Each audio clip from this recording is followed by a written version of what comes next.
An essay on why Britain has stagnated has been creating a bit of a stir amongst Westminster politicians. I think its three authors are probably well to my right. I think they're probably centre-right.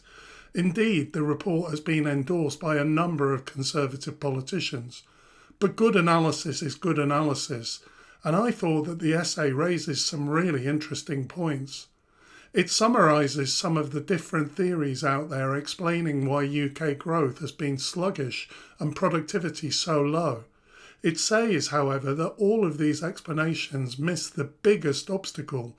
They say that investment is effectively banned in the UK and that this has made it impossible for the UK to grow. The essay says, over the past 2 decades, Britain's economy has needed a huge quantity of new housing, transport infrastructure and energy supply. Its post-war institutions have manifestly failed to deliver these.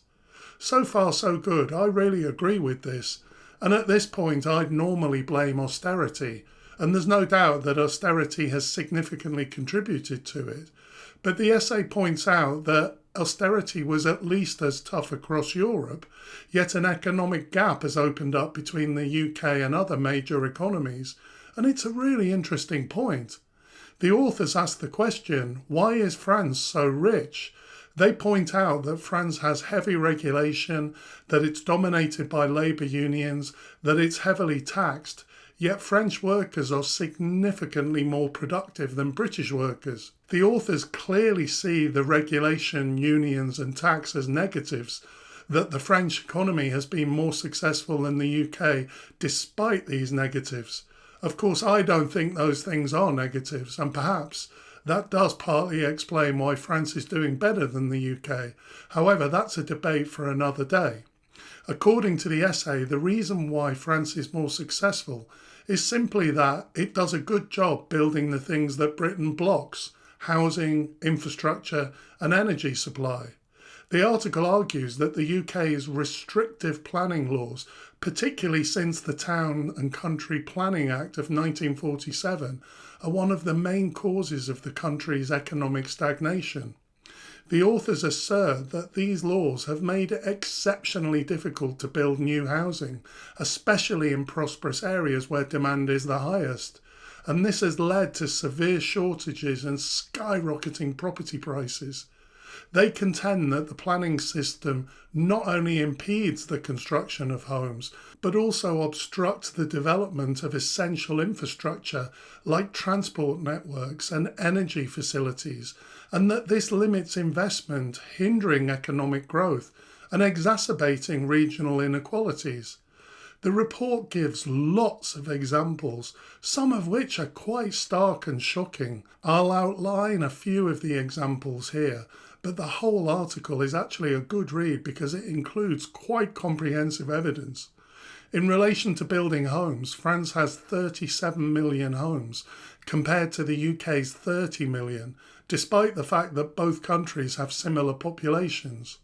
The Paris metropolitan area has been allowed to triple over the past 70 years, whereas the area covered by London has only grown by a few percent.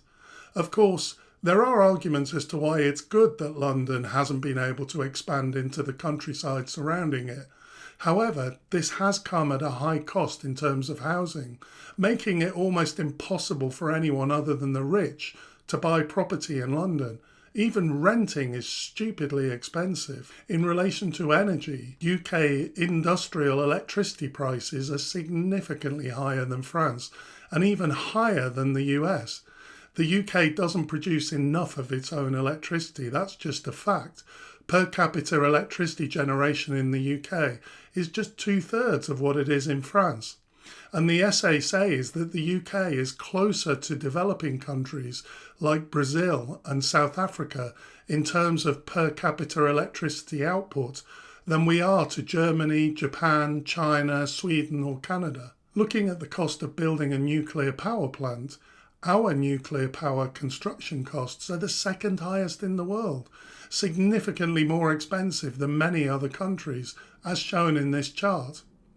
On transport infrastructure, the essay also contains some shocking facts. Tram projects in Britain are 2.5 times more expensive than French projects on a per mile basis. And in the last 25 years, France has built 21 tramways in different cities, including cities with populations of just 150,000, equivalent to Lincoln or Carlisle. The UK still hasn't managed to build a tramway in Leeds, and it's the largest city in Europe without mass transit, with a population of nearly 800,000. And at £396 million, each mile of HS2 costs more than 4 times more than each mile of the Naples to Bari high-speed line, and more than 8 times more expensive per mile than France's high-speed link between Tours and Bordeaux. This is really frustrating. A great train and tram network is fantastic for the economy, yet the UK is so far behind here. There's an interesting fact that the planning documentation for the Lower Thames crossing, the proposed tunnel under the Thames connecting Kent and Essex, runs to 360,000 pages, and that the application process alone has cost £297 million, and that this is more than twice as much as it cost Norway to actually build the longest road tunnel in the world. Crazy! It's absolutely clear how far the UK has fallen behind, and this explains low productivity and low growth. It's like the UK has handicapped itself by totally inadequate investment in key infrastructure that supports business. So what's the solution to this? Well, the essay proposes a major programme of liberalisation, focusing on reducing barriers to investment in housing, transport and energy. They argue that if Britain can remove these obstacles, it could experience rapid economic growth, similar to that seen in South Korea, Poland and other countries that have caught up with more advanced economies. Labour has been vocal about its intention to reform UK planning laws as part of a broader strategy to address housing shortages and stimulate productivity. Key aspects of their plan include reinstating compulsory house building targets and relaxing restrictions on building in certain areas, particularly the so-called grey belt, less desirable parts of the green belt. Labour has also signalled a commitment to push through projects even if local opposition, so-called NIMBY attitudes, arise, arguing that national and regional economic interests should take precedence. One point to consider is that while the UK's planning regulations can be identified as hindering growth and development, it's important to acknowledge that they're not totally without merit.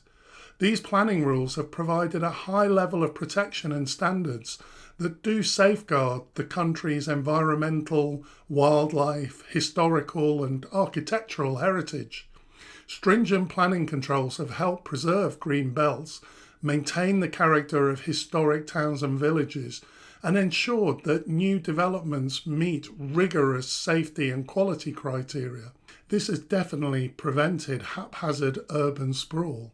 It's protected natural habitats, and it has contributed to the UK's reputation for well-managed and sustainable urban environments. Therefore, while reforms might be necessary to stimulate growth, they do need to be balanced with the need to maintain these valuable protections that contribute to the nation's quality of life and long-term sustainability. We can't have it both ways, and I'm a bit split on the issue. I think that the economy would receive a major boost if the planning laws are relaxed so that we can improve UK housing, energy provision and infrastructure. It's one of the few things that Labour are doing that I can be positive about.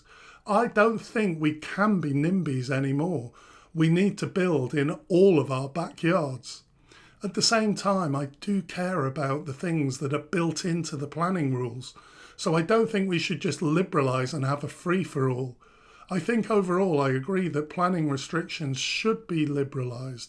This could really help with poverty and inequality, which I'm really concerned about.